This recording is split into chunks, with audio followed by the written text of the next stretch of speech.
আসসালামু আলাইকুম ওরহমতুল্লাহ। প্রিয় ভিউয়ার্স, মাইক্রোসফট এক্সেলের আরও নতুন একটি বিষয় নিয়ে আজকে আপনাদের মাঝে দু একটি কথা বলবো। তো বন্ধুরা, এখন পর্যন্ত যারা আমাদের এই চ্যানেলটি সাবস্ক্রাইব করেন নাই তারা অবশ্যই আমাদের এই চ্যানেলটি সাবস্ক্রাইব করবেন। কারণ আমরা আমাদের এই চ্যানেলে আমরা নিত্য নতুন মাইক্রোসফট এক্সেল বা কম্পিউটার রিলেটেড আমরা বিভিন্ন আহ, বিষয় টপিক নিয়ে কথা বলে থাকি। তো আজকে যে টপিকটি নিয়ে কথা বলবো সেটি হলো এক্সেলের একটি খুব একটি ইম্পর্টেন্ট টপিক। তো প্রথমে আমি মাইক্রোসফট এক্সেলের যে সফটওয়্যারটি আছে সেটি ওপেন করব। তো আমি মাইক্রোসফট এক্সেলের যে একটি সফটওয়্যার রয়েছে সেটি ওপেন করছি। ওপেন করার পর এখানে দেখেন কিছু লেখা আছে আমার। এখানে কিছু লিখছি। তো লেখার পর এই লেখাটিকে যদি আমি প্রিন্ট দিতে যাই তাহলে দেখেন কি অবস্থা হয়। তো এখন আমি প্রিন্ট প্রিভিউ দেখাবো আপনাদেরকে।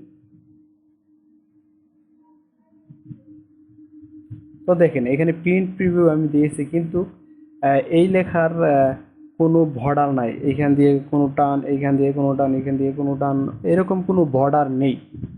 তো এরকম বর্ডার ছাড়া লেখা আমরা যদি দেখি তাহলে আমাদের ভালো লাগে না। তো এখন আমরা আহ, এই লেখাটির উপর একটি বর্ডার দেব। তো এই লেখাটির উপর আমরা কিভাবে একটি বর্ডার দিতে পারি এটি আমি আপনাদেরকে দেখাবো। তো বর্ডার দেওয়ার জন্য প্রথমেই আমাকে এই পুরা জায়গাটুকু, এই ফুল জায়গাটুকু আমাকে সিলেক্ট করতে হবে। তো আমি সিলেক্ট করে নিচ্ছি এই জায়গাটুকু।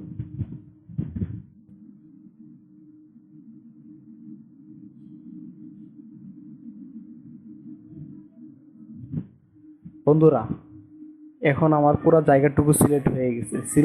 সিলেক্ট করার পরে আপনারা যে কাজটি করবেন সেটি হলো আপনারা এদিকে চলে আসবেন। এখানে দেখেন লেখা আছে অল বর্ডার। এই অল বর্ডার অপশনে এইখানে আপনি একটি ক্লিক করবেন। এইখানে ক্লিক করার পরে আমি যেহেতু অল বর্ডার দিব, তাই এখানে অল বর্ডার লেখাটি কোথায় আছে সেটি আমাকে খুঁজে বের করতে হবে। তো আমি খুঁজে বের করছি। এই যে এখানে দেখেন লেখা আছে অল বর্ডার। তো অল বর্ডারের উপর আপনারা এটি ক্লিক করবেন। তো অল বর্ডারের উপর ক্লিক করার পর এখন আমার যে যে ওয়ার্কের যে এরিয়া পুরাটা বর্ডার হয়ে গেছে। তো এখন আমি একটু প্রিন্ট প্রিভিউ দিয়ে দেখাই আপনাদেরকে। তো বন্ধুরা, এখন আপনারা দেখেন যে আমার প্রিন্ট প্রিভিউ কত আহ, সুন্দরভাবে বর্ডার হয়েছে।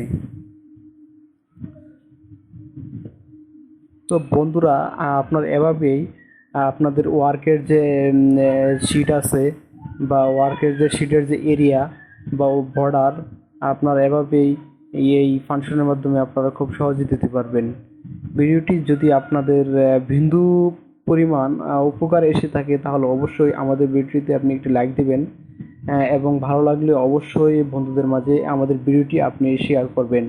তো এখানে ভিডিওটি শেষ করছি। সবাই ভালো থাকবেন, সুস্থ থাকবেন। আল্লাহ হাফেজ।